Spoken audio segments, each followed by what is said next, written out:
No Simple Road is stoked to have Sunset Lake CBD back with us as our sponsor. Sunset Lake is the real deal. If you've looked around trying to find CBD and it just didn't do what it was supposed to do, this is the place you need to go. They've got every kind of product you can imagine, including CBD tinctures with sleep gummies that are great for getting to bed, CBD gummy bears and reishi-infused chews that can help bring you a little bit of calm in a stressful day.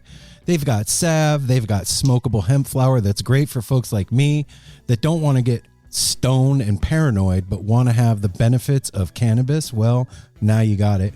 And they even carry CBD products for your pets, man. I'm saying this is Darwin approved stuff. Go over to sunsetlakecbd.com and check out the full range of what they have. This is Vermont grown, right to your door, and they're giving you 20% off. So put in the promo code NSR20 when you're checking out. You're going to get 20% off your whole order. And I know you're going to love it. They even have subscription options open for you, so you don't forget to get your medicine. Go check out Sunset Lake CBD, everybody. Why can't every day be like this? No Simple Road. Yeah, no, I've been on that road too.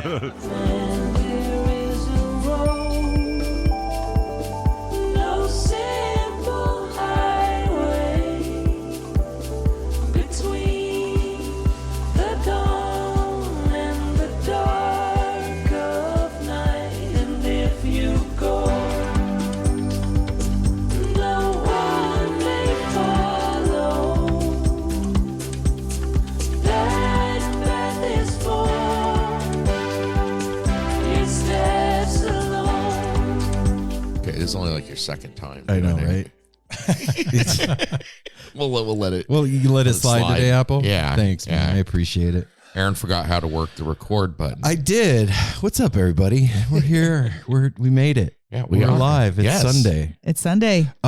So here's, I didn't tell you this before we started. This is going to be, this will be coming out tomorrow. Wow. Yeah. So welcome. Hey now, No Simple Road family. You're here with us for another edition of the No Simple Road Weekly Rewind. Jesus, I forgot the name of our show for a second. Weekly Rewind. Brought to you in collaboration with the Edible Beats out of Denver, Colorado. If you aren't familiar with the Edible Beats, you should go familiarize yourself with them. Go to Google and type in the Edible Beats and then just go down the rabbit hole. If you're in Denver and you don't know who the Edible Beats is, you do. Because you've seen Linger and you've seen Root Down and L5 and all the Ophelia's Electric Soapbox. And what was the one you showed me this morning? The at Linger. Oh, Vietnamese coffee French toast. That looked like it looked like an art masterpiece. That didn't look like French toast. No, that looked like a sculpture. Concoction. Yeah. Anyway, so in studio today. Yeah. We have Alex Hoffman of Too Much Effin Perspective. Yeah. Thank you for joining us, Hello. Alex. Great to be here. Alex? This is awesome. So, as you all know that listen to the show, No Simple Road is part of Osiris Media. Yes. What you don't know is that, well, maybe you do. I don't know. What do I know? Me telling you what you do and don't know. That we're also part of Evergreen. And the Too Much Effing Perspective podcast is our Evergreen podcast partner. Is that, okay. Is that the way you, is that it? okay. We're podcast cousins. There you go. Oh, right on. Yeah. So we came to know each other through Evergreen, and the Too Much Effing Perspective podcast is pretty damn amazing. Will you give them the elevator pitch? Let's hear about it. Yeah. Let's hear about Too Much Effin Perspective. Too Much Effin Perspective is inspired by the film This Is Spinal Tap. Okay. And our premise is that every musician and entertainer who's ever been on the road has lived through at least one, if not many, scenes from that film. And my co-host and I both have careers in the music and entertainment business. I was a concert tour manager for Radiohead, PJ Harvey, the Bodines, and I very early on in my touring career, I realized that I was living through Spinal Tap in real life. So we just over and over again. Yeah. So, I've always enjoyed sharing those stories, and they really make me laugh. And we wanted to hear those stories from other musicians, other entertainers. And so that's what we're about. Wow. How long's the show been going? Since the fall of 21. Wow. Okay. So was this born of COVID boredom?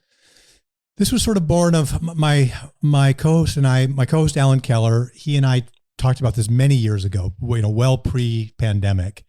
But it was kind of that. We had a little extra time on our hands, right? And we kind of just a little bit revisited the idea and thought let's just give this a shot. How do you and Alan know each other? Back in going way back, he and I were both in Milwaukee, Wisconsin in the early 90s. He had a great band called the Falling Walendas. And which was primarily a Chicago band.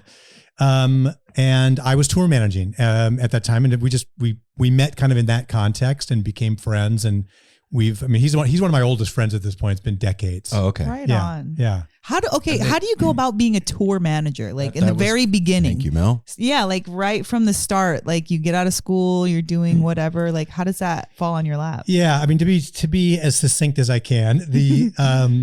I went to the University of Wisconsin-Madison. Alan went there too. We actually just didn't know each other. I mean, he's a little, was a year or two before me. But in any case, my last year of college, I was the head of the concert committee at the student union. Okay, so music was always in your like. Yeah, I was always future. interested, but I always thought I'd be in a band, and I in fact tried to. I had some bands and stuff, but having that role with the concert committee actually taught me that there was a business behind the music business. Yes. And it was almost like, all of us who have kids and know young people know about internships. Yes. That wasn't really a word we had back then, right? But it was basically tantamount to having an internship in the music business. Wow. So because we were booking 4 shows a week at the student union.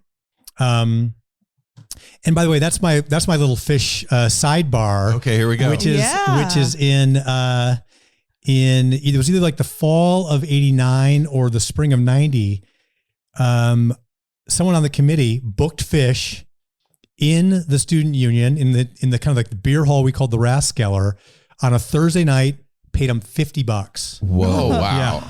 Did you go? I didn't. I missed that one. That's the one that got away. Oh man. Yeah. Definitely. Yeah. Good Phish story. $50. Yeah. Dang. Yeah. Unbelievable. But I heard it was a raucous show. And, but anyway, that's how I got my start. And so we were booking all these shows, working with national agents and record companies and stuff to bring, because they wanted their bands, especially the bands that were coming up, to play there because it was free to the whole community, right? Oh. So it was a great way to expose new artists.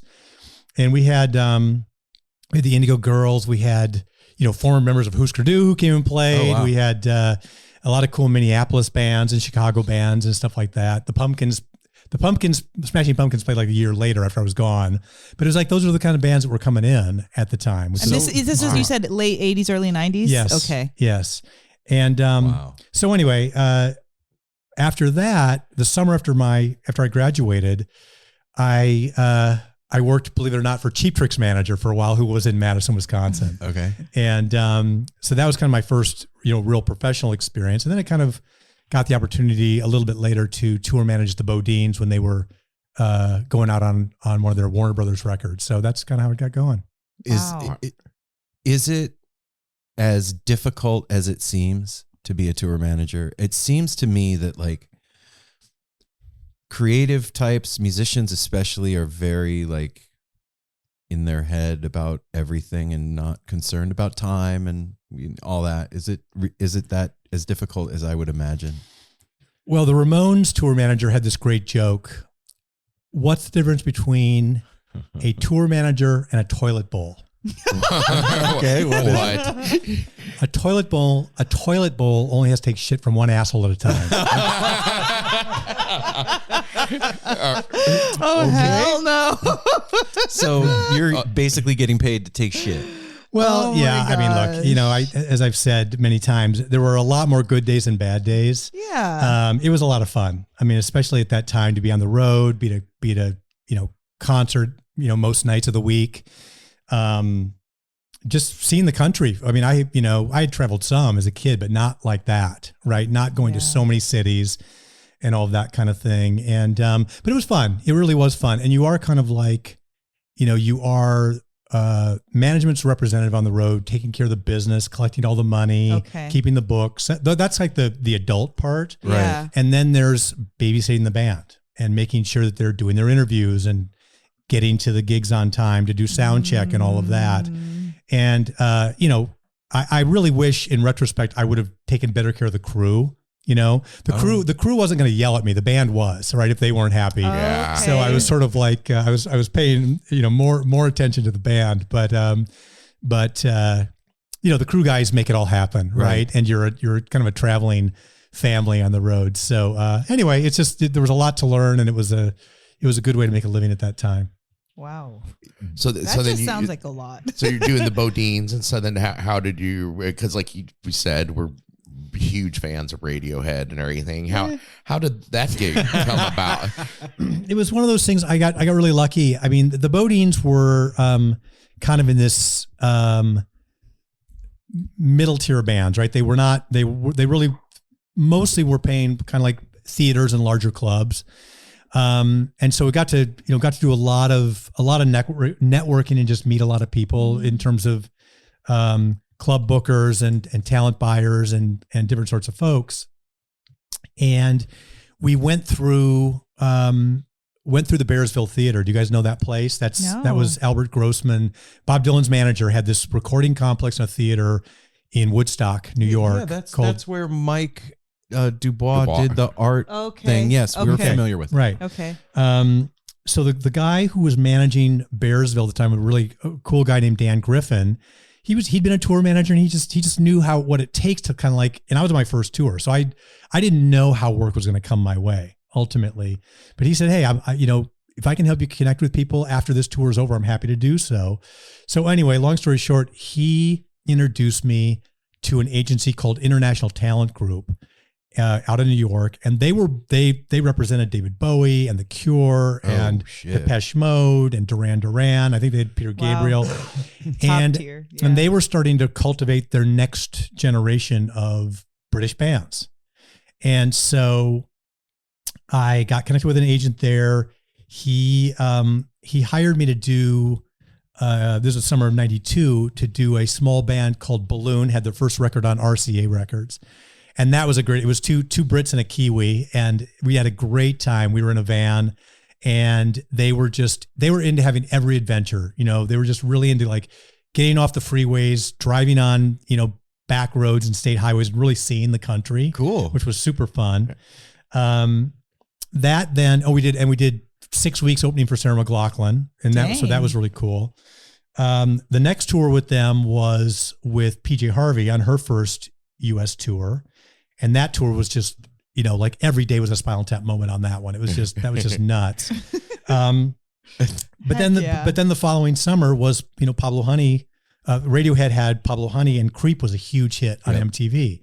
And so it's just in the context of sort of building that relationship that I was asked to tour manage Radiohead on their first, it was supposed to be just their first month because they already had a British tour manager. And I was just going to kind of show him the ropes and how things go over here in the States.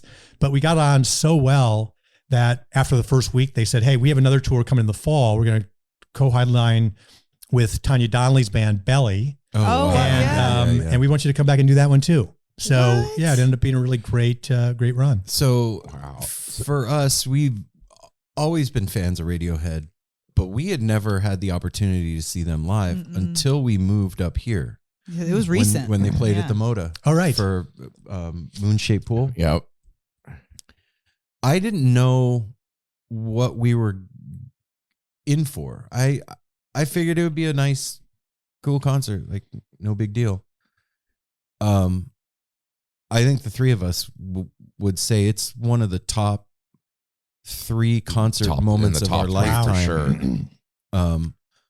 I would equate it with going and seeing my first Grateful Dead concert. Neat. In how impactful it was. The next day, one of the best things about local for like the local, what is it? In the weekly, Willamette Weekly. The Willamette Weekly did a write-up of it like a couple days after, and he compared it to, he's like, you could go to 10 years of therapy, you could climb the highest mountains and meditate with the Buddhas, this and that, or you could save time and go to see Radiohead. Huh. And that's kind of how we felt. It was like transcend. I mean, we were digesting it for. Did you make for it to that weeks. concert, Alex? I did. You I did. Yeah. And they did Creep. Yeah, they pulled Creep out, which we know they never liked Creep, still don't like Creep, don't like to play it, and they pulled it because they hadn't played here in like 16 years. Well, yeah, it had been like 2 decades. Yeah, and was like got something special for you and played Creep, which was one of the well, I mean, probably because that night listening back to it, one of my favorite versions of Creep I've ever heard. I've heard that song 10 trillion times. Right. I had never heard that song until that night. Well, Wow. and also I've never been to a rock concert with a monk rocking out in full garb. real. It was sitting down one of in the front of coolest us. things I've That's- ever seen, like in that orange robe and like killing it, like Crazy. so excited and so into the atmosphere of the concert. And we just, when we left, like the way that they made the whole room look like a disco ball, and just it was one of the first times I felt like the band used the entire arena for their stage.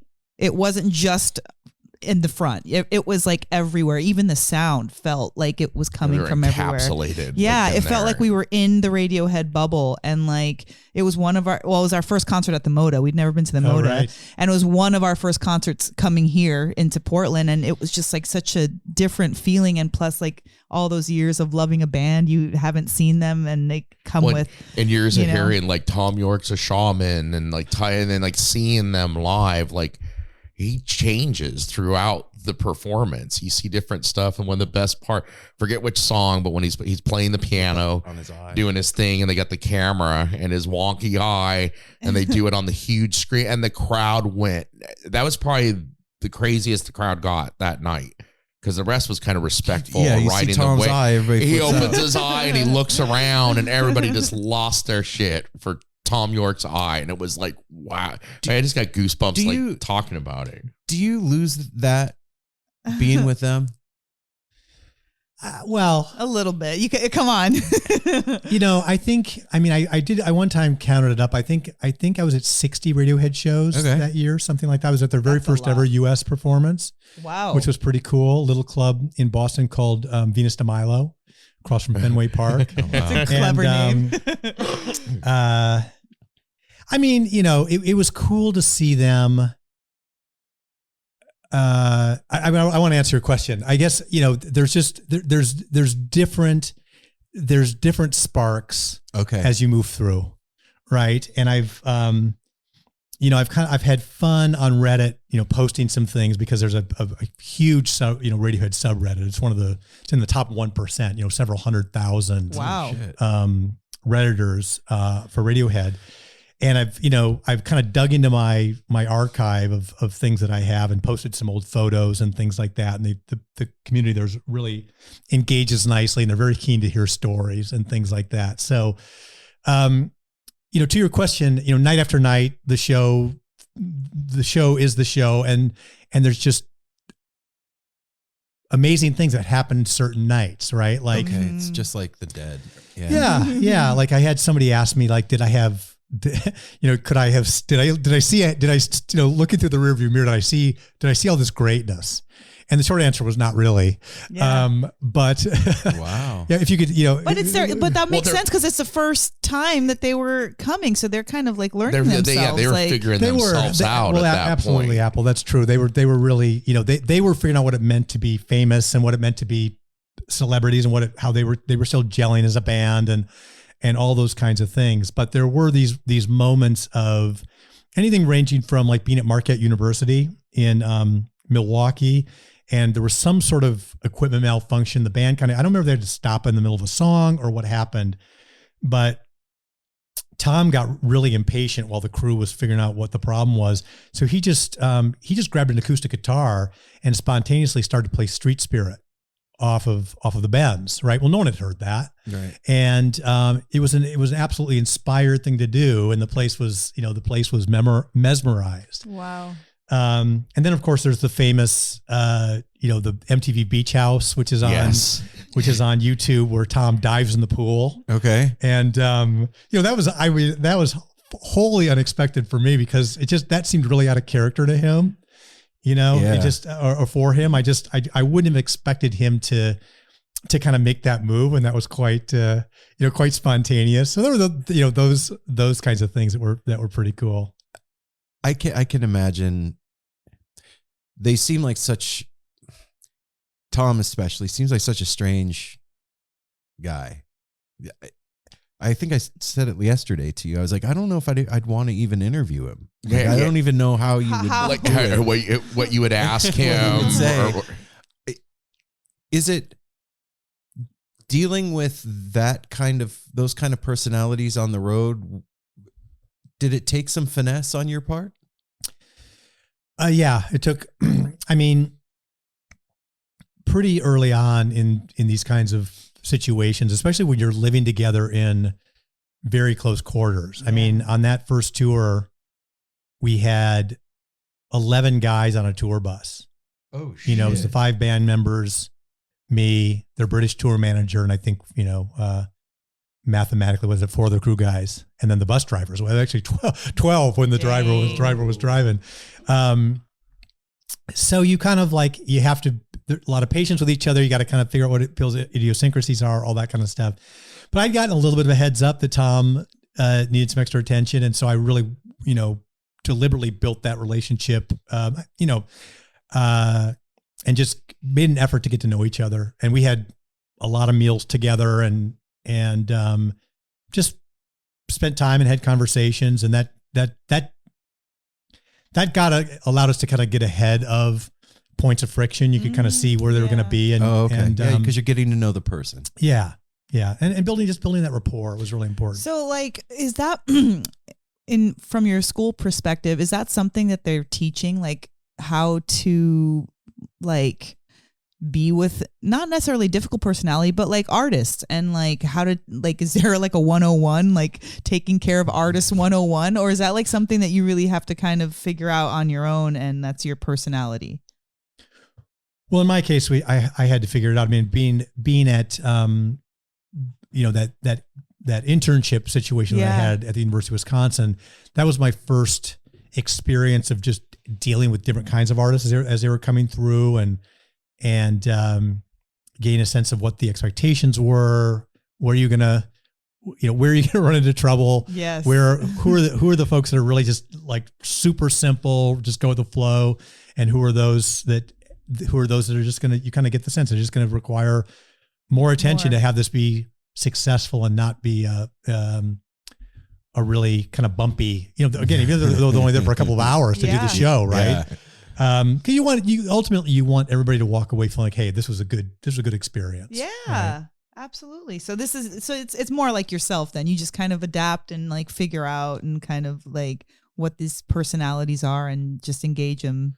You do. And you have to kind of know what your boundaries are, right? You got to, cause I mean, some people just, if you let them push you a little bit, they'll just take full advantage of that. And so you gotta know how to be respectful to yourself. Figure out they can walk all over you and take advantage. Right. Well, go ahead, Apple. Yeah. I'm just curious, like the tour manager thing that you did. How long did you continue being tour manager for bands? Period. I did it about 5 years as my full-time gig. My full-time gig. I wasn't wasn't on the road the whole time. I mean, it was like the winter was often kind of a dead time, naturally, but things would ramp up late spring, summer, and then often it would go from summer through the holidays. Yeah. Sounds like our life. Sounds like music fans' life. Yeah, absolutely. I think that very early on in the life of doing No Simple Road, we realized very quickly, like at least I did, that the people that we were talking to were human beings. They weren't gods or superheroes. They were just people that happened to be talented at playing instruments or singing or whatever.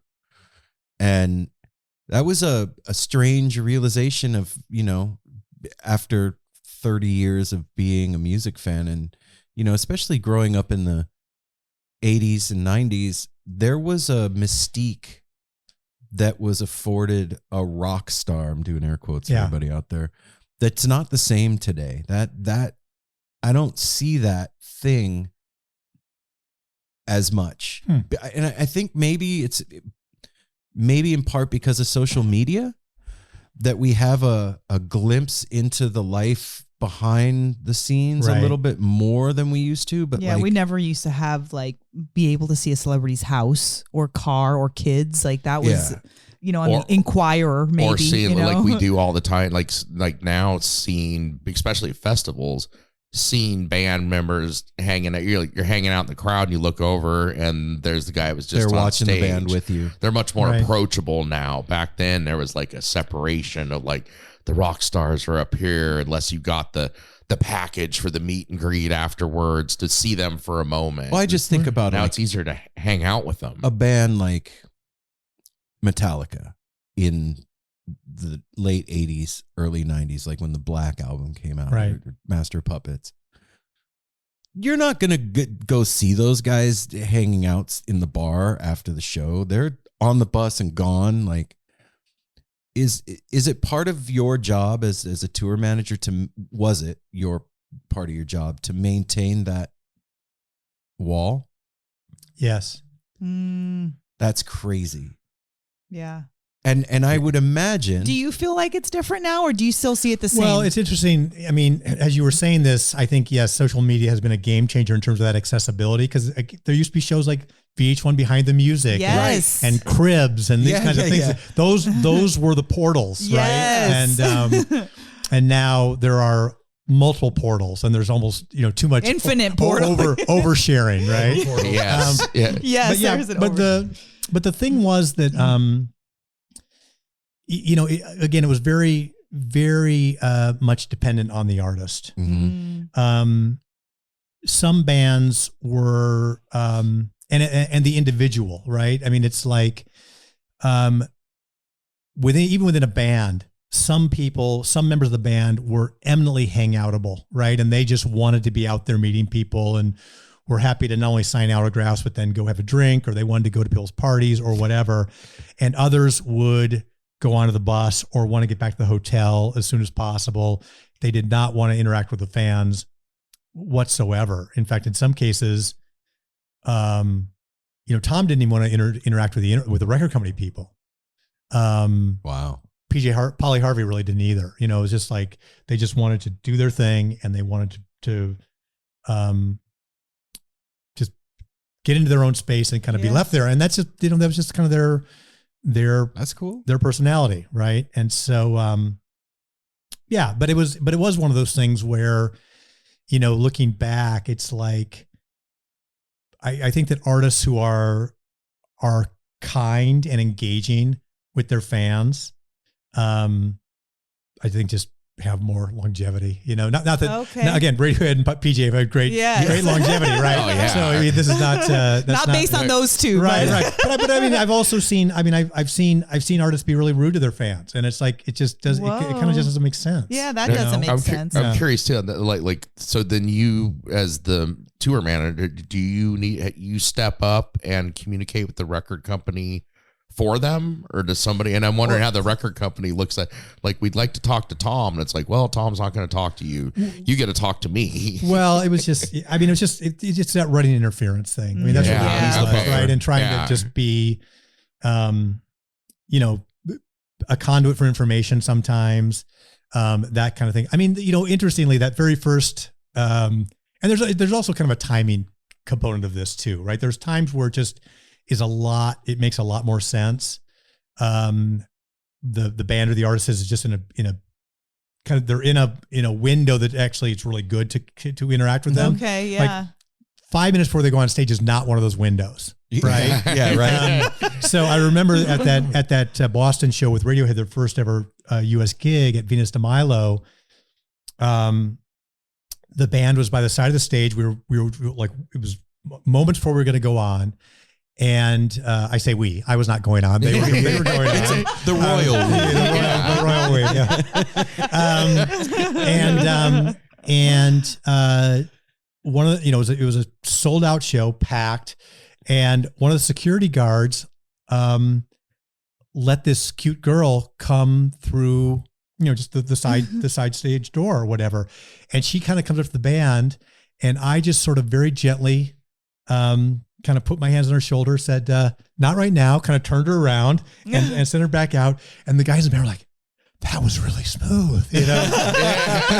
Yeah, right on, Alex. baby. Yeah. And they just knew that I was going to take care of them. Yeah. Right. And that was just, that kind of set the tone for the rest of the tour. Well, do you think that you'd be thinking that you were in a band and like having that, would you be that kind of person that would want to have attention before, after, or would you be like, I just kind of need my solo time? I think that,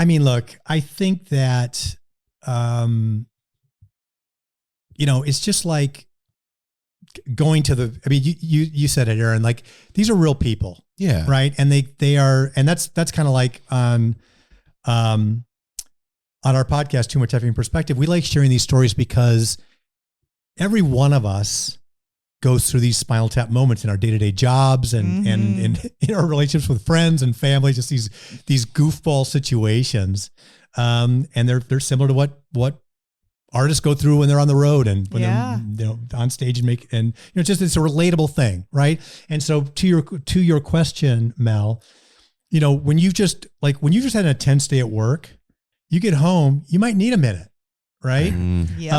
And I think that's the same when artists come off stage. Yep. They have just like laid it out there.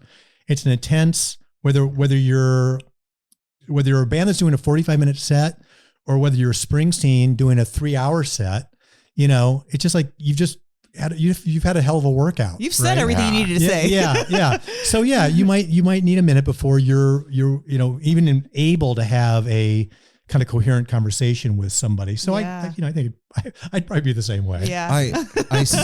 There's a, because just to finish that off, I totally understand that. Like you were saying, it's such an intense and like energy heavy job that they're doing, and they're receiving so much like at them, which like the fans and music and everything at them, and there's so much information that it just seems like I can't understand how everybody you need a minute, like at least of 5, 10, 15, 20 minutes to kind of gather yourself and just not hear sound or not say words, so there's just a thought about a video of Trey. It's in the documentary Between Me and My Mind. Have you watched that? I have not. It's fantastic. Yeah, it's really good. It's really good. And Phish is on stage and they're just destroying this arena. And the show ends and the camera's like following Trey. And he walks off stage and like shakes a couple people's hands, says goodnight, and goes and walks out the back door and gets on his bus and is just sitting there by himself, like eating dinner. And it's literally like 8 minutes after the show, after the encore. Do you know what I mean? And it was really poignant, actually, the way that they filmed it and showed it, because it was just nobody else on the bus, just him. They're filming him. He's just like eating and hanging out, and there goes the bus driving away. And you see that, and I think for me, seeing something like that of somebody of that caliber really drives the point home of what we were saying earlier. It's just, these are just people, man. And that's got to be hard to take all. I mean, look what it did to Jerry. It killed him, like to take all of that adoration and everybody's expectations and all that. And yours too. Yeah. And then just like filter that through. I've got to go to the grocery store tomorrow and my wife is at home, and you know what I mean? Like, holy shit. But to have that moment of just like, okay, I need to decompress now and get away from everything. It was really cool to see. So it just kind of drives that point home. I'm wondering, on Too Much Effing Perspective, what's the gamut of guests that you guys have had? Because is it just musicians? No, it's not. Right. Well, I just thought your recent was Fred Armisen. I was listening to Fred Armisen this morning. Yeah. Thank you for listening. Yeah. And I appreciate that. Yeah. I mean, look, we are, it's been really fun for us because, and thank you for framing the question that way, because it is a gamut, right? Yeah.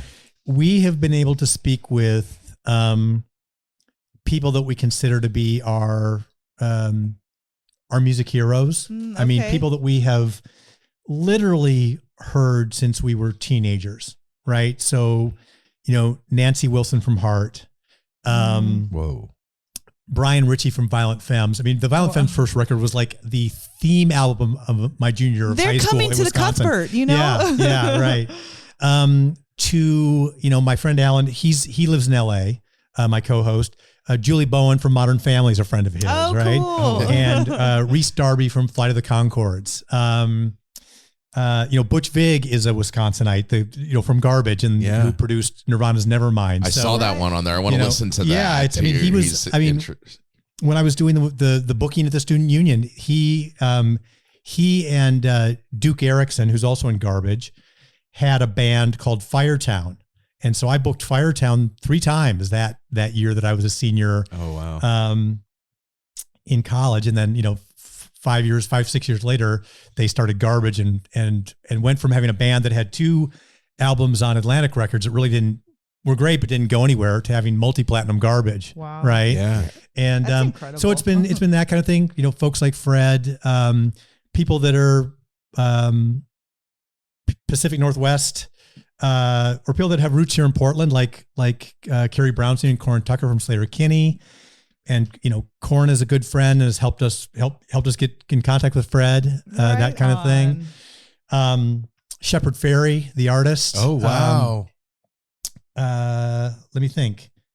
Shepard Fairey is amazing. Yeah. Yeah. And a great storyteller. And we've been introduced to new artists that we just, that are like, we're sometimes surprised how huge they are. Like the Lumineers, Jeremiah Freites from the Lumineers is a guest. And, another hero, Tommy Stinson from The Replacements. Wow. So comedians, TV personalities, artists, and of course, musicians who are sort of the genesis of this is Spinal Tap. Is there anybody that you've had on that like a story sticks out that you could tell of theirs? Like a teaser. Yeah, don't give the whole thing away. Yeah. There's a lot of I'm sure they're all great. Well, yeah, it really is hard to pick one, but I think that we had Stuart Copeland on from the Police. Okay. And he had some amazing stories about the kind of the friction between him and Sting is pretty legendary, right? And I've seen some great videos. Yeah, right. And you have, you kind of have this this classic situation of a band just keeps getting bigger and bigger, and the bigger they get, the more success they have, which seems like it would be just amazing, right? The more internal Pressure, tension and friction they have. So he tells this great story. First of all, Stuart is a story fire hose, right? You turn him on and it is just. Isn't it great when you get a guest like that where you're like, you don't have to say anything. You ask a question and then they're off. They're out. Yeah, right. And I mean, he just I got to tell you, he makes it fun for everybody, right? He really does. So anyway, he was telling this story about being in Turin, Italy, and playing this soccer stadium. And first of all, it's like in This Is Spinal Tap, there's that classic scene of the band getting lost under the stage, right? And say, "Hello, Cleveland," rock and roll Cleveland, whatever. So, so many artists have told us that they've gotten lost on the way to the stage, right? Well, oh my God. It's shocking, but anyway, Stuart told us that they were in the dressing room, but to get on stage, they actually had to get into a little van, like a minivan. So they literally left the stadium, got onto the highway, and had to, and they got in a traffic jam and all this kind of stuff, So that was nuts. So they end up getting, actually, even though they were already in the building, they ended up being late for the show. By the time they got back there, they had police escort, all this crazy stuff. Then they get on stage, and there's 80,000 Italians just going crazy, and they were, with all the excitement, he started playing, his tempo started to pick up, and Sting got really pissed off. They ended up having this screaming match on stage in front of all these fans. And so it was just like this one comedy of errors after another. And you're like, these are some of the biggest music stars in the world. And all this just silly stuff, this silly stuff happens. And so anyway, that's just, that's just one example. Again, that like speaks towards, like we're saying, like they're just humans. Cause in my mind, especially like the Police, like playing that to 80,000, you think these are highly trained professionals. Dialed in, man. They got their shit together. They're just saying, but at the end of the day, they do, Yeah, but they're also human and get upset and have a tantrum on stage, and things happen. I wonder what it is that, because you said, as the band gets bigger, the tension gets more, right? I wonder what that is, man. Like, I would think, like you said, that it would be the opposite, because maybe I'm wrong. The pressure is off, but I guess the more success you have, the more the pressure's on. You're desired, and you want ego more. Kind of, a lot of times it's the ego that takes over. Like I think of like looking at like Van Halen and David Lee Roth and like certain bands, like they all of a sudden, a lot of times it's the lead singer or somebody that gets like, I'm the leader. If it wasn't for me, and you start hearing stuff like that, like No Doubt too, like like sometimes like the record company wants to pull the main, lead singer out of the band, like, oh, you don't really need them, and then like successful on your there's own. this ostracizing, and then like you're like, what? But I'm just doing what I'm supposed to do, like and like the notorious stuff of like the band pick, like what is it, Almost Famous, where they get into all the t-shirts, and it's like, I'm fucking blurry, man. The whole band's blurry, and you're in focus, like in the front, and then the shit starts. And I can imagine when you're getting bigger, that'd be really hard to get over. Even if it's like they said, well, we'll redo the shirts and stuff. Well, too late. Yeah. I mean, it's a combination of things. I mean, we had Jerry Casale from Devo on. He was the co-founder with Mark Mothersbaugh, and he said Mark got a case of lead singeritis.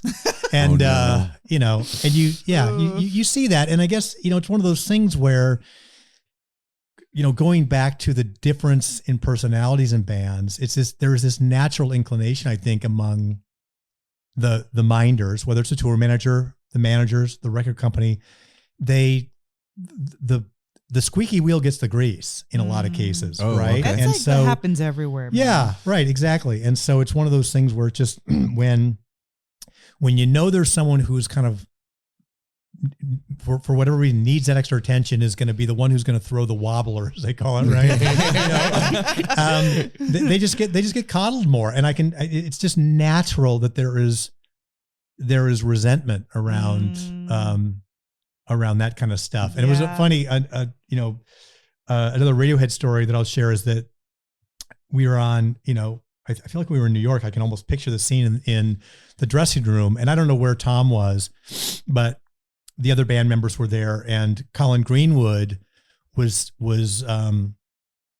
complaining to one of the managers that Tom wouldn't listen to anybody. He was only listening to Johnny musically. He was only listening to Johnny. That was all he was. But other than that, he was not. And I sort of,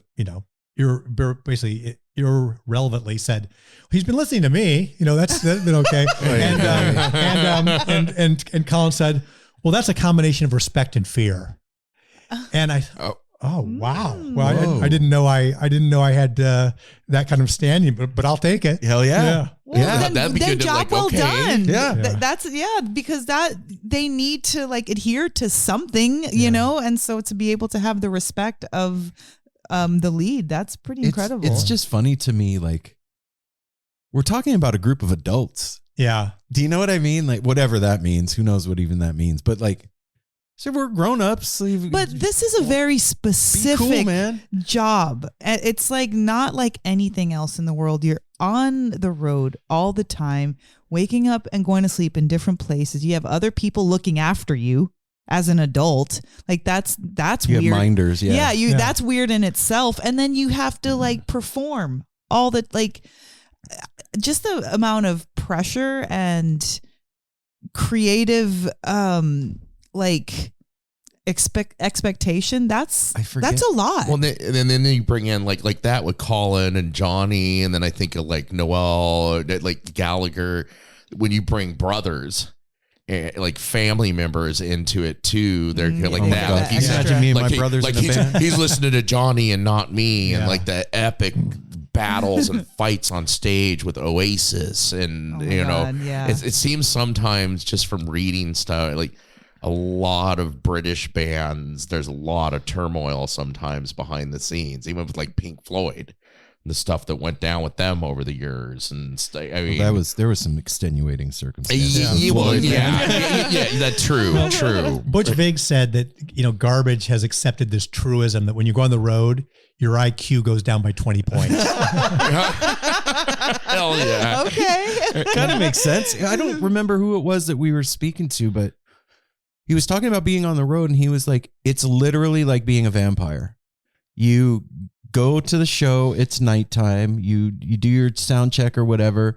The show ends, you get out of the show, you walk to the bus, you get in your coffin in the tour bus, in that little bunk, and then when the sun starts going down, you come back out. Like, I can imagine that it would be after a week of that, of like seeing Hardee's and that gas station 9 times, you start to kind of lose your mind a little bit. How did you?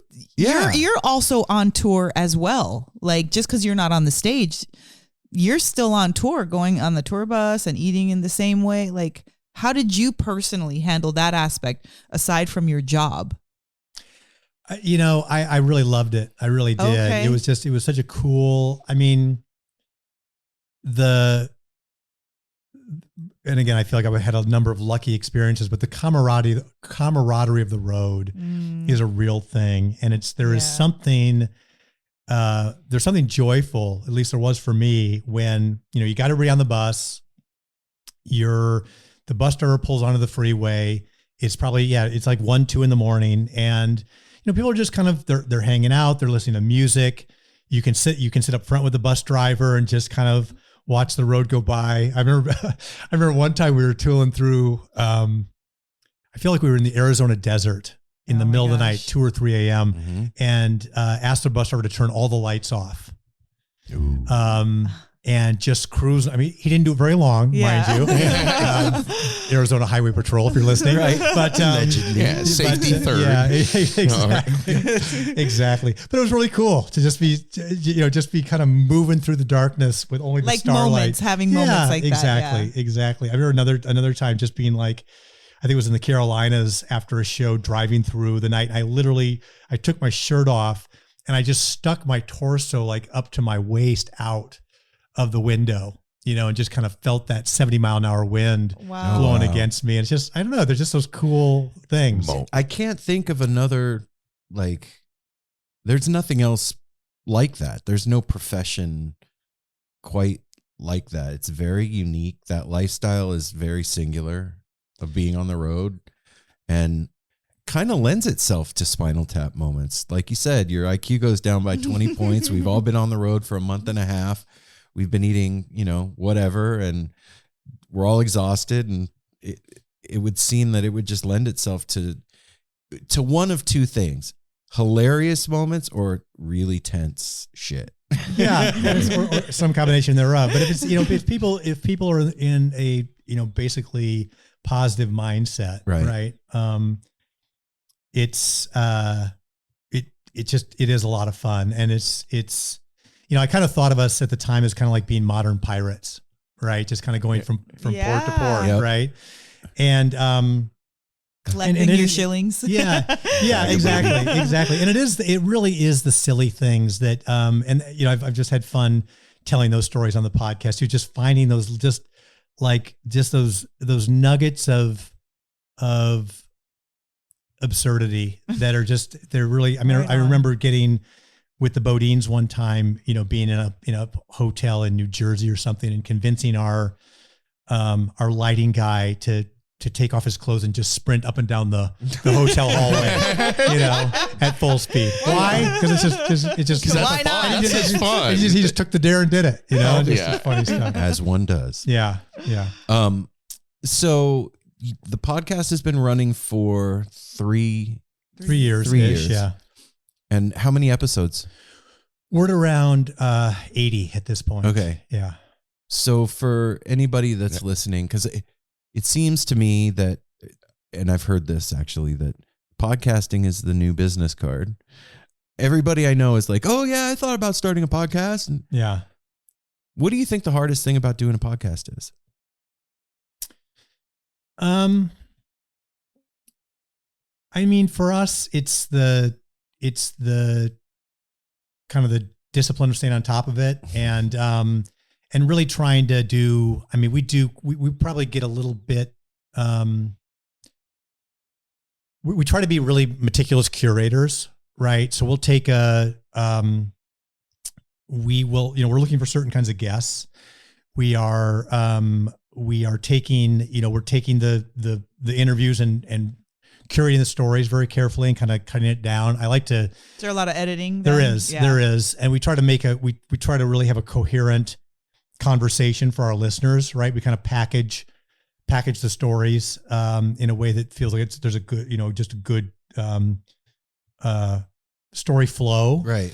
And I like to. I mean, this is I'm not sure how accurate this is, but we like to say it's kind of it's a cross between This American Life and Fly on the Wall, which is David Spade and Dana Carvey's podcast. Yeah. I think those two shows inspire me a lot. Well, your friendship shows through. It makes sense definitely. what you said in the beginning. You guys have known a while because you like the busting balls and having fun Yeah. and laughing at each other and with each other and everything. I love to what do you call it's like the quick clips. Well, the quick taps. Quick taps. Yeah, Yes. yeah. Yeah. When you want to just listen to something for I listened to one this morning and it was great. It was the one with the gal from Mad TV talking about Flavor Flav. Oh. And then the walking one, the story about walking. That was Oh, the right. bet. Who the fuck are you and why am I in your car? Can I light up a joint? Why am I asking you? I don't care. I don't even know who you are. Will you drop me like that? Like hearing those stories are great. And when you have a short time, it's nice to have those. Yeah, so those are two. So those, thanks for bringing that up. So we have kind of two formats. Our full episodes are with a single guest and kind of having them.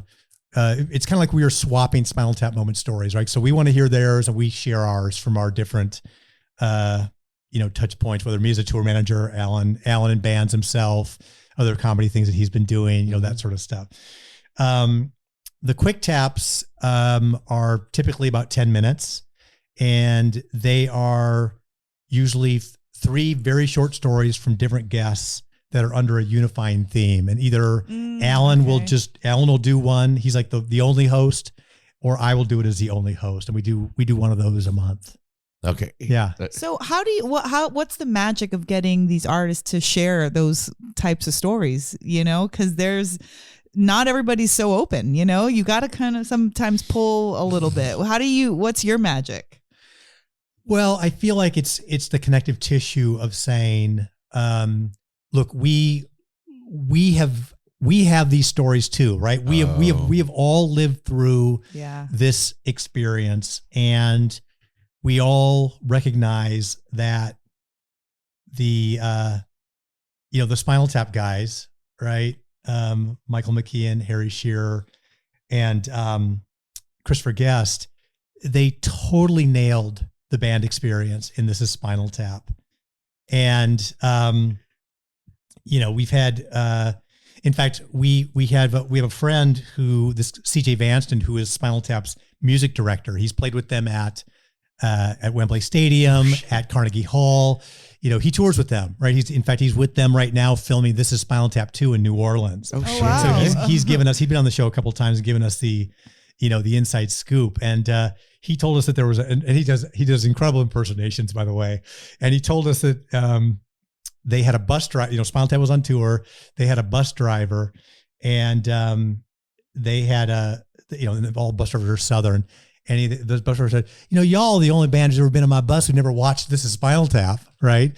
And don't know if he exactly connected the dots. That's what we had with him. Right. But wow. In any case, it's a common touchstone for anybody who has ever been on the road. So anyway, that's kind of the so you're sharing of yourself, and so they're feeling comfortable. Exactly. And, right. It's like getting somebody on the show that has a podcast. You immediately have that connection, and it's easier that way.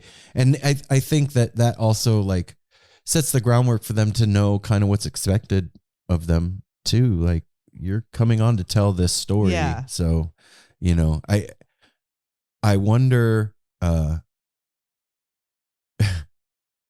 with No Simple Road, we've been doing it 7 years, and I asked you that question about what do you think the hardest thing about podcasting is, because I've been thinking about it a lot lately.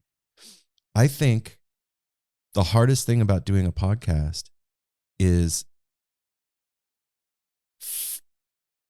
finding listeners. Well, there is that. Right? Because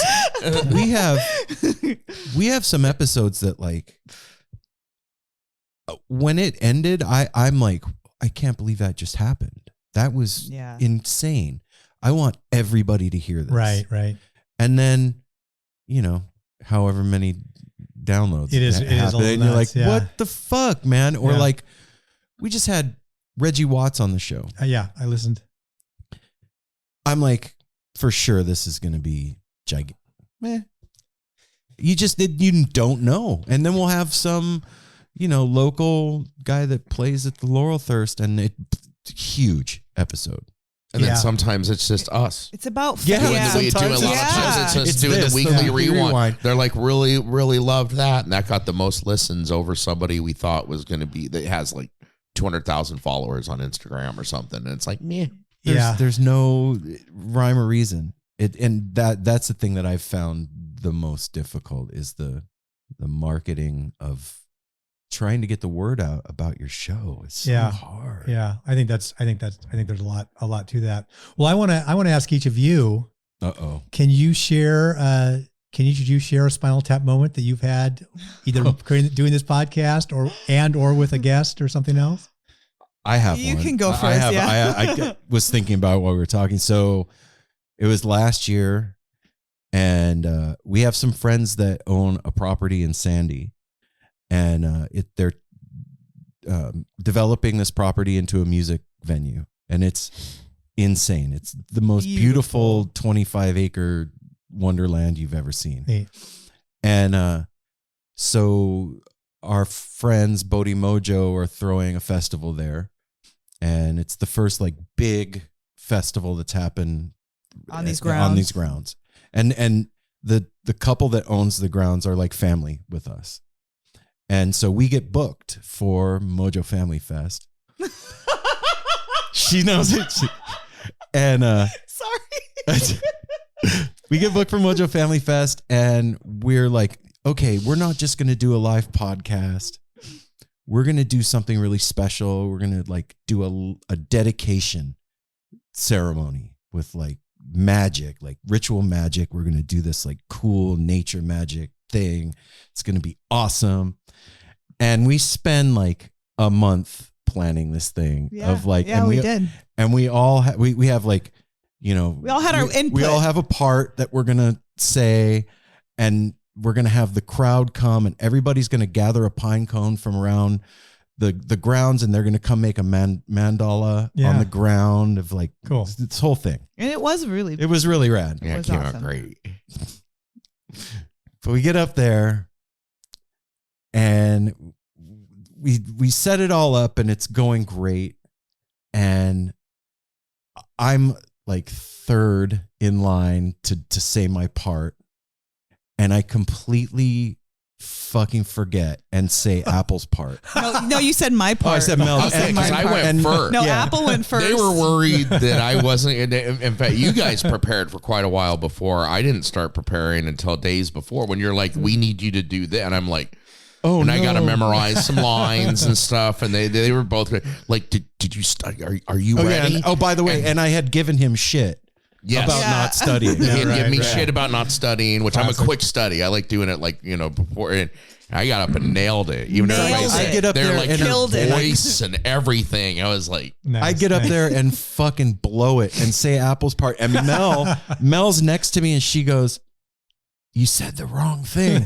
And so her and I start arguing on stage. He's like, "No, I didn't. It's the right way." And I I'm forgot like, about this. I didn't know where this story was I'm going. like, "Yeah, you did," because that's what I was supposed Like Sting and Stewart. Yes. And this is like forever recorded and going down in history as the land dedication ceremony for Oh Rhythm's my Ground. goodness. It's That's fucking so hilarious. funny. Oh my God. Do you have one, Apple? Oh, bizarre. Do I have? Yeah. Well, connected to just one in period. Yeah. Just a moment over 7 years. Come on. Yeah, There's got to be 7 something. years. Well, that's what I meant. Like going back to like concert things or like any with the whatever. show, with the podcast. I'm- I'm trying to think. I mean, first thing comes to mind. This is my worst story. This is the story that happened to me at Hornings. Oh, Should I? Yeah, why not? This well because It's a definite Spinal Tap moment. Yeah, because these happen. We're at the last string summit and the Swan Song final one, having a great time. We're there doing our thing, and it was the last day. I'd been doing good, and I've kind of shared that we share a lot on this show.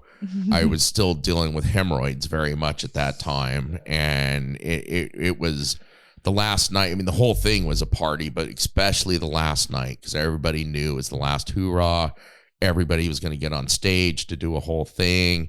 And I had taken some acid. Okay, we were done with like all our duty. It's like party today and You were everything. done with your duty. And yeah, and it turned into one of those moments like, so proud of everything we'd done. We connected. We were having so much fun.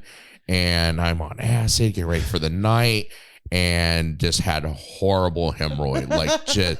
I ended up with I call it the porta potty moment from hell, story.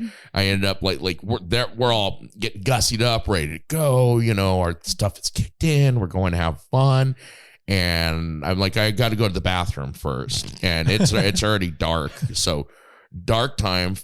4th day of a festival. High on acid. I go to the porta potty and I have hemorrhoid problem. Blood everywhere. Just a Yikes. mess. I'm on acid. I'm tripping.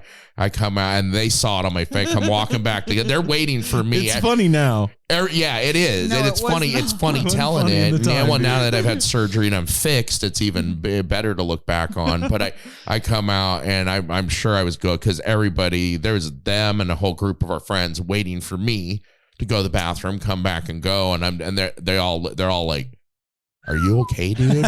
Like, what's wrong?" And I'm like, I'm in grown man. He's like tears. I'm like in tears. I'm in pain. I'm a mess. I'm on it. And I'm like, I can't. And they're all getting ready to go ahead to, what was it? to the string dusters and yonder. String Dusters and Yonder. They were wrapping up the final night. And I was like, I can't. So I end up curled up in a ball in my tent, cold, on acid, shaking. And like this is the final. I finally got my shit together because you could hear the music So to at speak. camp. I'm missing out. Yeah, so to Yes, speak. I'm missing out on camp on everything. And I'm at camp by myself, and I'm hearing all the hooting and hollering. And I got my shit together and hobbled. Like, okay, I'll this is gonna really hurt the next few days, but I'm getting through this. And I went and joined, and when they saw me come up, they're like, I made it for the encore. I made it for the rest of the night. We went and saw the side boob thing Yes, that and was had amazing. fun. But that was my horror story. That's a horror story. at a festival. But the one, this is just a real quick one. Yeah, Going for back. it. This is this is early 90s. I had a really good friend, Mike, that was a roadie for Bill Graham Productions. And he got me into a lot of things. Like I went to all the Lollapaloozas backstage. Cool. He was the gopher for Bill Graham Productions. He was the guy that got everything that people needed. Right. No matter what it be, green M&Ms, cocaine, a hooker, whatever. He had the connections. And we went to, we went followed White Zombie was touring. We followed them from Las Vegas all the way up California up to Sacramento. But it was funny. It was like it was the first night, I believe. I think it was in Vegas, and I had like backstage. I didn't even have backstage. I had a Bill Graham Productions credential, so they to anybody it looked like I worked for them. Right. And was a roadie. So, and I was respectful. That's why I got it. They knew I wasn't going to hassle anybody. But afterwards, I see the show, and I love White Zombie then, still, love Rob Zombie, but this was so embarrassing. I don't even know if I told you this. No, this is, I'm they're having, it was like a White Zombie. Thanks for asking, Alex. Which I found out at that time. I used to always think I would be so cool, like the meet and greets, and I found out how fucking awkward that is. Can be a little for the artists and for the for the people. And so I'm back there, and this was a Halloween show. And I'm back there backstage, and I'm hanging out, and these people come in, and there's a dude in a mask, wearing a Halloween mask and hanging out, and I'm talking to him, and he's asking me, so what'd you think of the show? Like, and I'm like, it was pretty good, it's pretty good, but Darcy, or not Darcy, what was her name? Shauna. Right. Shauna, and I was like in love with her, like everybody at the time, being a metalhead. And I'm like, she was a little off, and Rob, it was Rob Zombie in a fucking Halloween mask, and he was fucking with me. And my buddy had put him up to it. Like I didn't know. Mike had was like, he's a big fan, dude. Go kind of grill him because we're music critics, and I was being on it. I was like, the sound is a little off. Thomas and Mack, the rafters rattle. I was being a critic. And then was he cool about it? Oh, he's totally cool. And then, but I'm saying, then we quit talking. I'm talking to somebody else. Mike comes over and stuff, and I'm talking to Mike. He got my attention, and he took his mask off while I'm not paying attention. I turn around. I'm like, I want to disappear and in your own navel. He like pats me on the back, and he's all, it's all right, buddy. He's all right. He's all that was a good breakdown of the show. Yeah, I agree. The rafters, the shit, and everything. That's cool. And he's like, well, I'll see you on the road. And then we had to fall for a whole week following him, just like honest feedback. Sometimes you don't want to hear the honest feedback. Right. Well, Again, I was glad to hear I was set up. But you were also asked the question. It wasn't like you were just some opinionated jerk going up like, let me tell you what I thought you were going to think. Lesson learned there. Yeah. If somebody's wearing a mask, know who's behind that mask. Well, can I do a little, Belle, before we hear yours, can I do a little sidebar, which is, it is going back to your hemorrhoid story. It has been very surprising to me the number of times that a poop related story has come up in our interviews. Yeah. With just unexpected people, it just kind of comes out, right, in various ways. And it was just one, so to speak, again. Yeah. Literally and figuratively. Oh. Yeah. But it's just the one funny one is, Patterson Hood from Drive By Truckers lives in my neighborhood in Southeast Portland. And he and Mike Cooley, his partner, were on, and they told this crazy story about when Jason Isbell was in their band. And somebody, they were in a venue, a club where the band and the audience were using the same bathroom. Oh shit. Oh, no. And somebody walked in there. Isbell was in the stall taking a dump, and this fan recognized his boots. And just starts talking to him. And they said Isbell just freaked out by the whole experience. Oh my God. I bet. The indignities. So how you doing, man? Yeah. If that doesn't pull everything back in. Exactly. Yeah. Exactly. Oh my God. Clench-worthy. Well, mine's not a poop story, but let's diversify. Yeah, come on, Mel. Diversify. Well, I kept on thinking, I can't really think of a No Simple Road one, but this goes back to 2015 when we were in Chicago for the Grateful Dead. What is it? Fare Thee Well. And it was important for a lot of reasons. Like, my daughter was turning, was it her 21st? No, it was 20. She was turning 20. So it was like a big deal for her. It was her birthday. It was on her birthday, July 4th. Yeah, it was on her birthday. Aaron and I had planned to have like an impromptu rededication. We were gonna like renew our vows, but nothing fancy, just like between us, like at the show. And then we also had a bunch of people with us, And it was also your first anything like with Grateful Dead. Yeah. Anything. Yeah. And it was Soldier Field with 75,000 Wow. folks. Yeah. So I had done like Further and Rat Dog, but that was it. And I'd never really had that experience of, so we're at the show and I allegedly was, high on whatever I was on. We took mushrooms. And I don't know what was going on, how it started. I don't remember how it started, but Aaron and I had gotten into it. How did it get started? It started with Althea. How did it start? It doesn't always start with Althea. It does always start with Althea. It started with you were sitting behind me is what happened. Well, you were in the row behind me somehow. And it started static between the two of us. That's all it took. Whatever. Who's Althea for the uninitiated? Althea is a Grateful Dead song. Oh, got it. And it's kind of about a guy and a girl giving the guy a hard time a little bit. Got it. Okay. So And this all went down like during that song. He remembers all the details. I just remember what happened. At a certain point, I realized that he was like in my head, like literally in my head. And I was like, didn't appreciate that. And I was like trying to get him out of my head. And I was like pissed off at him. I was like, stop doing that. And like, so we're having this like imaginary and real fight, like in our heads and out of our heads. And I got pissed. I lost my shit and like just walked off, like left. Wow. And this is the last night. Yeah.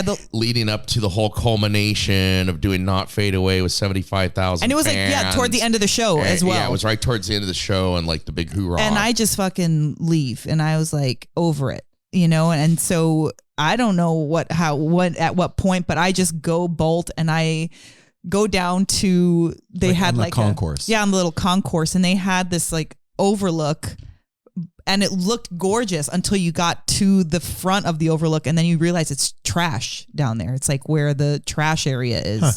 So yeah.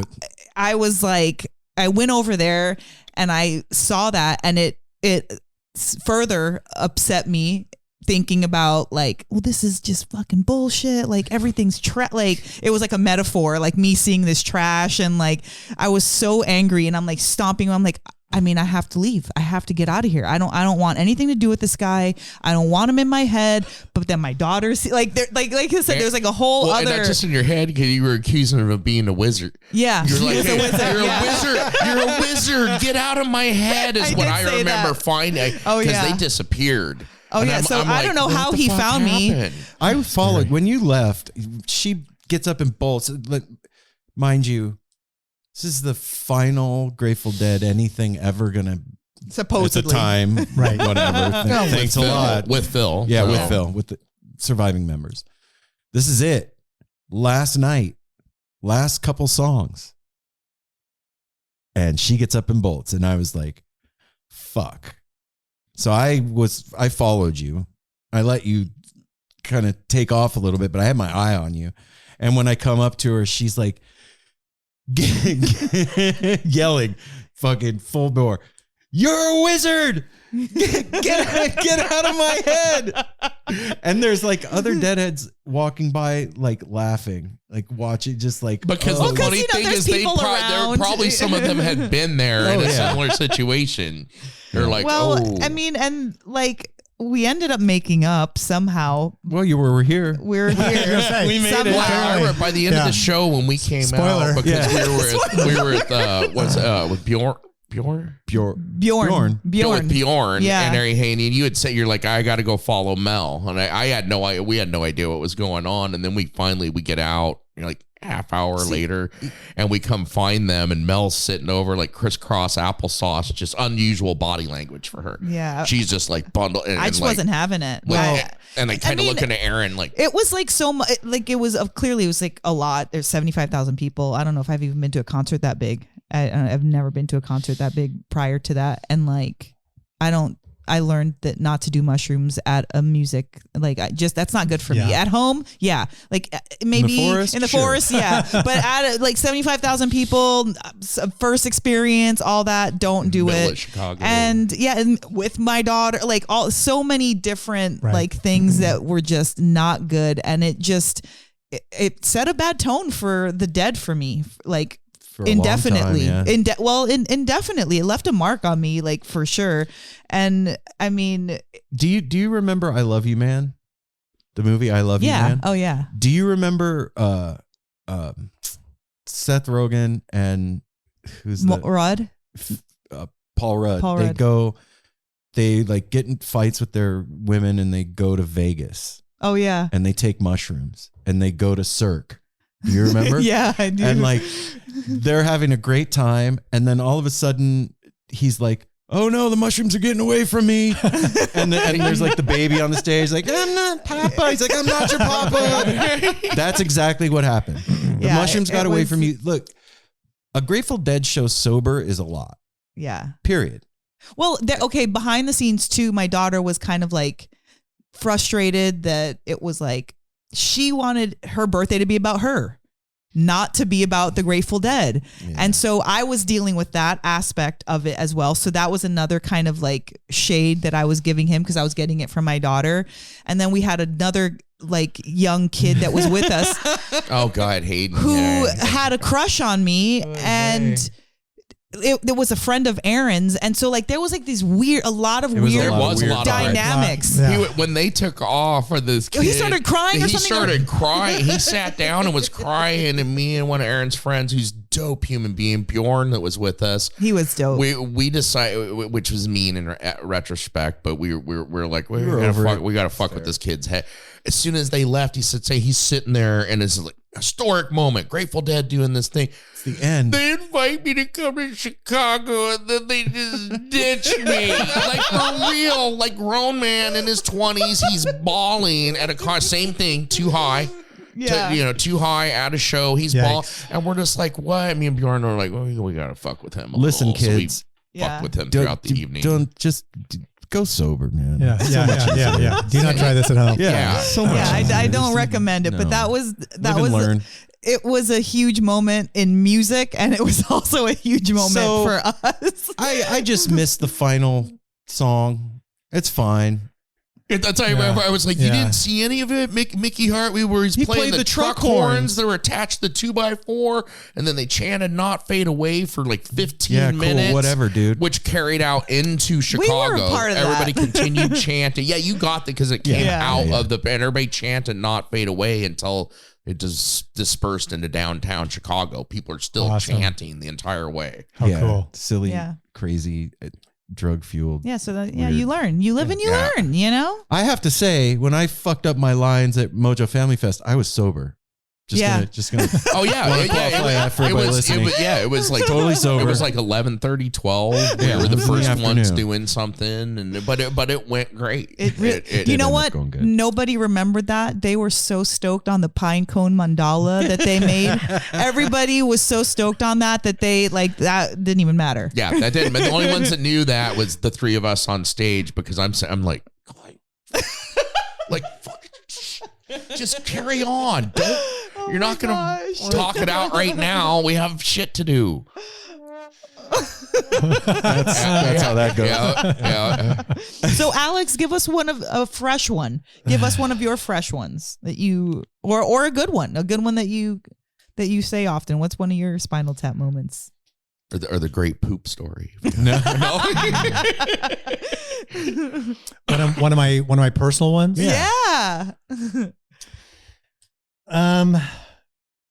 Well, there was one where when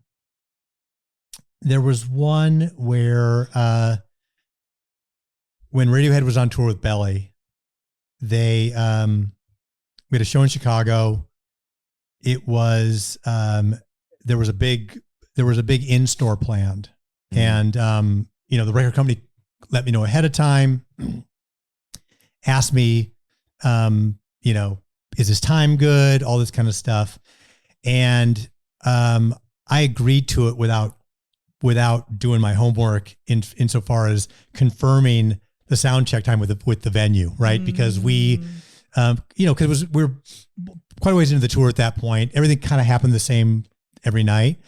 And I will just date myself by saying we didn't have cell phones back then, right? Everything you were doing was like you're in your hotel room or a payphone advancing these shows and just making sure that the time was, everything was kind of on, going to run on the schedule that you thought it was. That one got away from me a little bit. And, but I just couldn't say I confirmed it. And so like a week later, a couple of days, whatever it was, I found out that this particular show was like a Friday night or Saturday night in Chicago. The bands played super early. We're off stage by like 10 p.m. Then it was dance club afterwards. Oh, wow. So I had totally screwed this thing up. Right. So we were supposed to be on doing sound check when the band needed to be at this record store for an in-store that was already being promoted. Right. So it's kind of the opposite of Spinal Tap situation in the movie where they go to a record store and there's no one there. Yeah.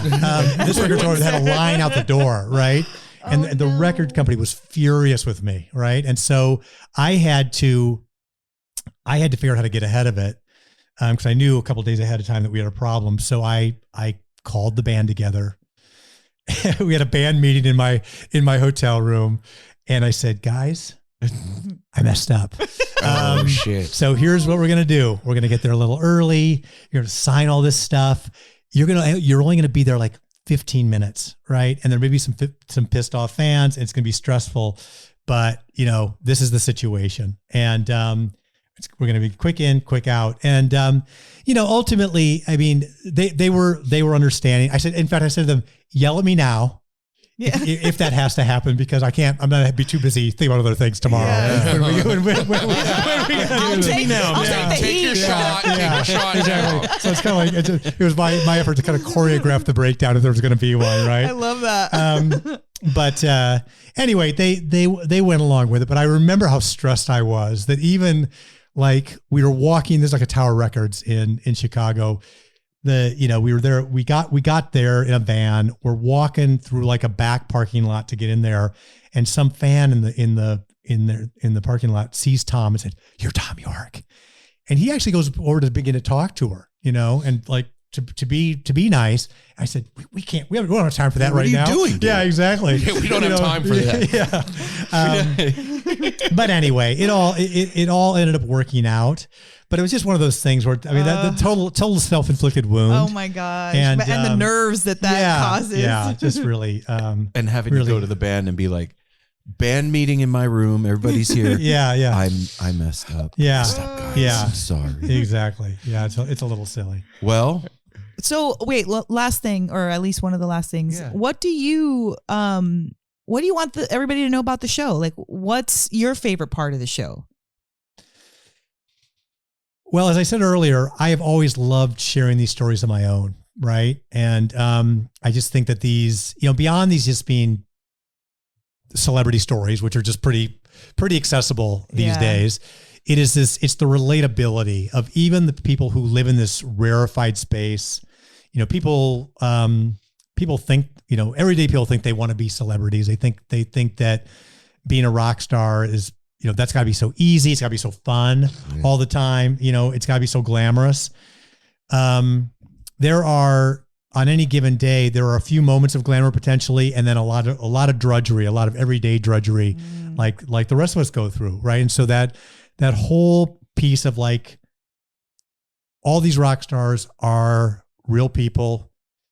They go through the same weird stuff that we go through in our everyday lives. And those stories actually are really funny. A lot of them. And I still, even as I was thinking about, getting ready to talk to you guys, I was kind of going through some of the stories and just chuckling as I was kind of remembering of, the things that different people have told us. So it's really the joy for me. It's the joy of the storytelling. Yeah. So if they want to listen, obviously if you're listening to this podcast, how to listen to podcasts. So it's on all the podcast platforms. Yeah. But is there a website that they can go to or social media? And what I will say is it's Too Much Effing right? So Too Much Effin Perspective. We for whatever reason we put a weird spelling into our name just to make it a little harder for people to find us. But we have it. It's the website is tmepshow.com. Our social handle is also at tmepshow. Okay. On Instagram and things like that. But yeah, we have we have the standard stuff. We have a mailing list sign up on our website, and all the shows are there as well. All right. Wow. Where'd the name come from? Well, there is that classic line in Spinal Tap where they are standing in front of Elvis's grave, and they are absolutely butchering a version of Heartbreak Hotel, right? Okay. And they it's going, the Spinal Tap guys are trying to sing it. They're trying to do harmonies. It's going very badly. and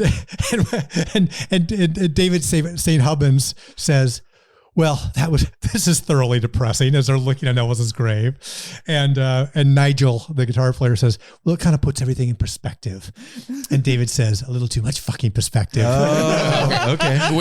We got home. We need to watch. We need to watch it again. I haven't seen it since I we were haven't watched kids. it in years. Yeah, we haven't watched it since we were much younger together. And Right on. Have you ever seen Homework. No. it? You've Oh. never Never seen it.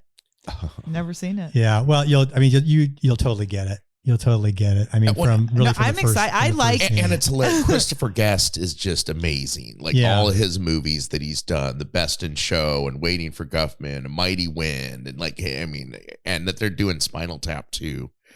Like this many 40 years later. Well, literally their goal. So we're still in March. The 40th anniversary of the release was at the very beginning of this month. Oh, right. wow. I think it was March 2nd or March 3rd was the 40th anniversary. Their original plan was to drop This Is Spinal Tap 2 day and date of the 40th anniversary. Oh, cool. But the writer and the actor strike got in the way. Okay. Yeah. Okay. Wow. That makes sense. Yeah, that definitely affected a lot in that industry. Yeah. And then I'll throw one last question at you too, because we always like to ask this. What are you listening to now? Like what do you have on the car on the way over, listening? Like what's got your ear right now as far as artists? It's interesting. It's like, well, I will say a couple things. One is that, I just finished the Replacements book, Trouble Boys. It took me like a year to read that thing. And I didn't read it. I didn't finish it before we talked to Tommy Stinson, which would have been good research material. That's hard to do, though. Yeah. But I have really been enjoying going back and listening to the Replacements because I just have a lot more context for the songs. Oh, okay. Right? Yeah, that. And so that kind of thing has been really fun. I've also been, my teenage twin daughters are constantly listening to Taylor Swift, and Hozier and whatever else they're, whatever, they have, I'm trying to think of who else is just, Adele and just the other things that you would think about, but that stuff is on heavy rotation in our house. Okay. And so, and we saw Taylor Swift in Seattle, the Swift quake, the registered on the Richter scale. I'm excited that it's free on Disney. It's finally on Disney for free, the Eras thing, because I'm interested in seeing it. Yeah, it was spectacular, and it's just, that kind of, her success is just undeniable. Yeah. Monumental. And so seeing her, what do you take? What's your take on it? Like, she's definitely talented and all that, but like you going with your daughters, what did you enjoy the show? Did you like it? Like, what was? I loved it, not as much as they did, right? Really? But I just, but it was such a spectacle, and I feel like it lived up to the hype. Wow. And she really, it was just like it was watching a play with it in different acts, right? In terms of the stage sets and the different kinds of the costume changes and the way they engage the crowd, and everybody had lights on their wrists that then, the crowd was part of the stage or part of the light show because the lights were moving on people's wrists were synchronized in different ways. So the whole stadium was lighting up in cool ways and all that. So, Yeah, it was really neat. It was a monumental event in the way that, like the first time I went to a Dead show, the only time I went to a Dead show in the summer of 1986. Okay. And I gotta do a shout out to my two friends, Steve Vandenhoven, who went to college down in Florida, and his roommate really introduced him to the Dead, and he brought it back to us. And my friend Peter Hickey, who was a Wisconsin Deadhead. Those two guys really brought the Dead into my life. In fact, Peter and I ended up doing a radio show together on at the University of Wisconsin on the student radio, and he used to play stuff from Terrapin Station and China Cat Sunflower and stuff like that on our show. But anyway, I went to the show because those guys encouraged me to go, and that was a spectacle, right? I mean, it was like I'd never been to a show where it was this community of people that were really, like literally a traveling caravan and camping out, and people had their flags up. And again, this was before there were cell phones, right? We still managed to find each other in a crowd of 40,000 people, right? And it was just, it was amazing. So it's just like these kinds of, sorry, I'm doing so much you're good. gesturing here, whapping the mic all over the place. These kinds of communities getting together around, being so enthusiastic and passionate. It really, it's a moving experience, and it's kind of a thrill and an honor to be part of it. Wow. Yeah. The whole Taylor Swift thing is such a trip to me. Like it actually is, the tour affected the economy of the country. Yeah. That's insane to even think about. Dude, the Joannes and Michaels, like with the beads. Yep, that's a huge thing, and it even pushed into the Phish scene. Yeah, I see a lot of Phish heads wearing the bracelets now too. Because there's a lot of people that have teenage daughters, and that's part of your life. If you're into music, your kids are going to be into music, and what are they into, and not what you're into. They're into Taylor Swift. And they want to get bedazzled and do all the things. And that I'm just curious. I'm sure you agree because you took your daughters to the show. I had a while back. My dad's 81. He was kind of bagging on new music, and he's like, in this Taylor Swift, the way he was describing her was almost kind of like he's talking about like Miley Cyrus or something. Like she's being tacky. I was like, Dad, to me, she's one of the most positive role models for girls in a long time. But how so? How so up there in her skimpy, and it's like, come on, Dad. I was like, she has always been kind of open book, and she has taught girls like be comfortable with yourself, dress how you want, and if a dude or anybody treats you wrong or does something, you shout it from the rooftops. You write a fucking song about them. You go tell you don't be quiet about it and get sad. You tell somebody. You be vocal about it. And the fact that she writes all her music, that's insane. Yeah, the way that she writes, I saw her documentary, and I just did it on a whim. I think I was like sick watching a bunch of stuff, and I watched it, and I was like, this girl is incredible. She's gone through so much, and from our perspective looking outside in, we don't know what's going on with them. We don't know why they're acting crazy. We don't know why they break up with their boyfriends. We don't know why anything. But then you get to see their other side and hear like, oh yeah, my mom was in the hospital. There's this, that, and the other. My boyfriend cheated on me, whatever. And you're like, holy cow. And they're still getting up and having to do this and having to perform. And I mean, gosh, if I have a stomachache, I don't want to go to work. And they're, right? Oh, my tom. And so like, I feel as if, yes, we're talking about musicians and they are regular people, but there's something extraordinary about them. And anytime that Taylor wants to come on the show, we're glad absolutely to have her. We'll have her. We've said the same thing. Yeah. So, yeah. I mean, her work ethic is unbelievable. And exactly. That's another part of the role model that's so important. And I deeply admire, in my day job, I work in intellectual property, right? And doing licensing and that kind of stuff. And the fact that she took her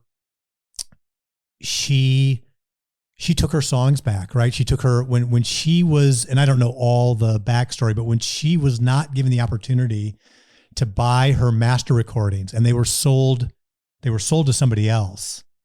That was such a that was such an offense to her, rightly so. Yeah, that's her that words. It's her, and she still owns the publishing rights to her songs, but she did not own the masters.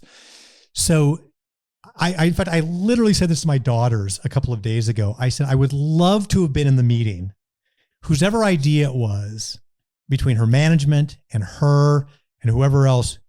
Somebody, I can just envision this in my mind. Somebody said, too bad you just can't go back and re-record all those songs, and somebody, a light bulb went off and said, or she said, you know what I'm going to do? I'm going to just go back and record all those songs. Mm-hmm. She could afford to do it. She could update them.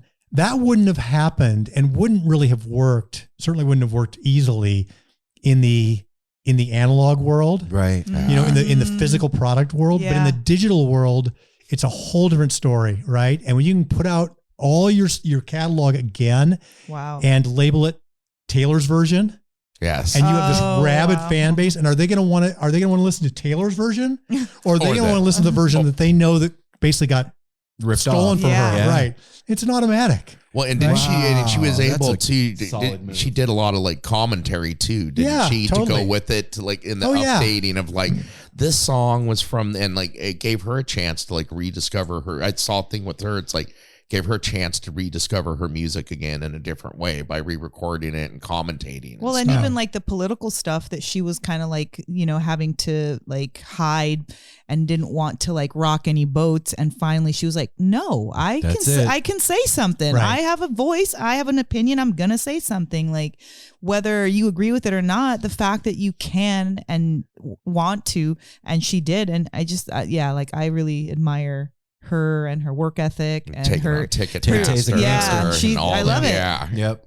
Well, thanks for hanging out with us, man. This has been really fun. This is super cool. This is great. Yeah, I had a blast.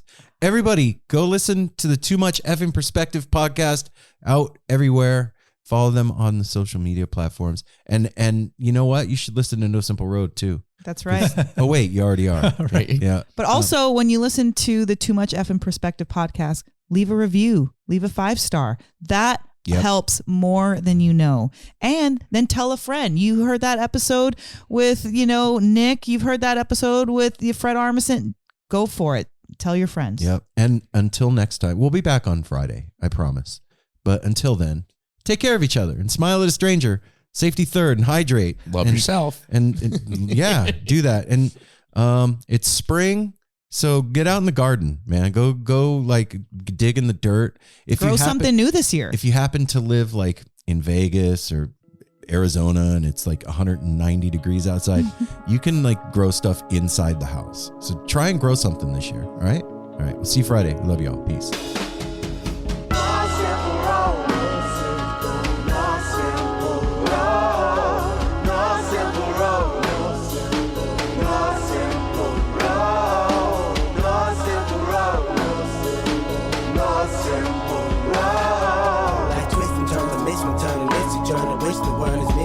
But it's a burden. Family needs has been deferred, and hell means been the earth, and alchemy can bring the birth, the melody of a newborn. So persistent, so resistant, so insistent, so commitment, so resilient, or haven't you learned it? No simple road. No simple road. No simple road. No simple road. No simple road. No simple road. Windshield is shattered as I focus through the spot in the corner that is still intact. The react is both a defense mechanism as well as a fear. We've traveled this road before, so we may think, but it's a tad bit of strange similarities that feed an A=A complex. The fears of your past do not equal the perplexities of the current road.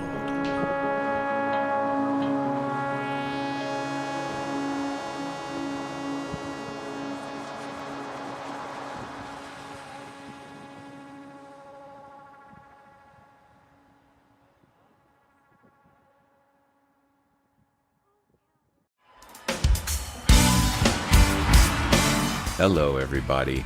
I'm Bruce. And I'm Nolan, and this is the Corner of Gray Street podcast.